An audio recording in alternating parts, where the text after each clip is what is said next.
فرشتوں کو اللہ تعالیٰ نے مختلف ذمہ داریاں دے رکھی ہیں۔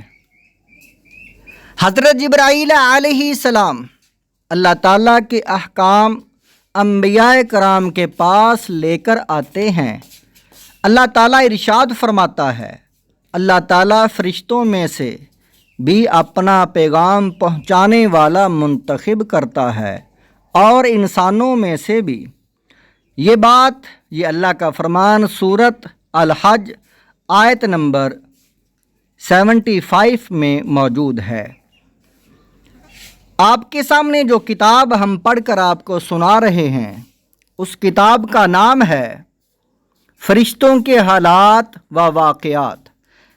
اس کتاب کے مصنف ہیں حضرت امام جلال الدین سیوطی رحمۃ اللہ علیہ۔ حضرت جبرائیل علیہ السلام کو تمام فرشتوں کا سردار بھی کہا جاتا ہے۔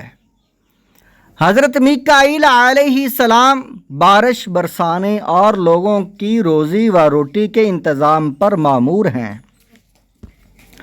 حضرت میکائیل علیہ السلام آپ کی ماتحتی میں بے شمار فرشتے اس ذمہ داری کو انجام دیتے ہیں۔ حضرت اسرافیل علیہ السلام قیامت کے دن سور پھونکیں گے۔ مسند احمد، اس کتاب میں یہ حدیث پاک موجود ہے۔ حضرت اسرائیل علیہ السلام روح قبض کرنے پر مامور ہیں۔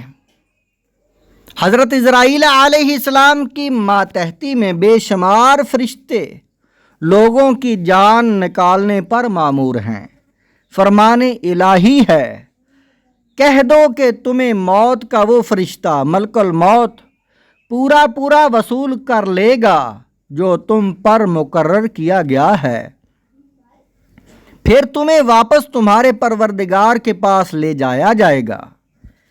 اسی طرح اللہ تعالیٰ نے جنت و جہنم کی دربانی پر بے شمار فرشتے متعین فرمائے ہیں۔ چنانچہ قرآن کریم میں ہے کہ جنتی لوگ جب جنت کے دروازے پر پہنچیں گے تو جنت کے محافظ ان کا استقبال کرتے ہوئے فرمائیں گے، سلام ہو آپ پر، آپ لوگ بہت اچھے رہے، اب اس جنت میں ہمیشہ ہمیشہ رہنے کے لیے آ جائیے۔ سورۃ الزمر آیت نمبر 73۔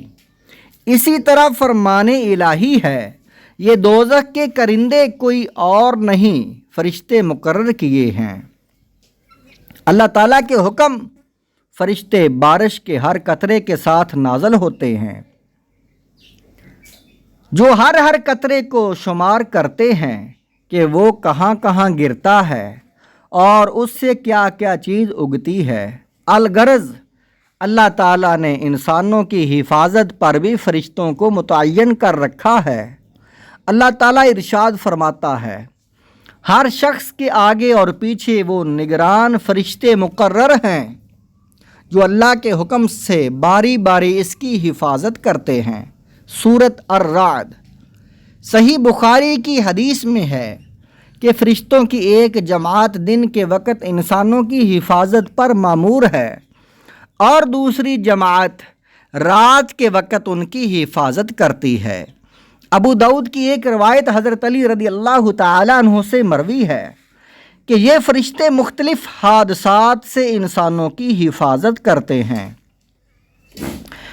البتہ جب اللہ تعالیٰ کا حکم ہی یہ ہو کہ کسی شخص کو کسی تکلیف میں مبتلا کیا جائے تو یہ فرشتے وہاں سے ہٹ جاتے ہیں۔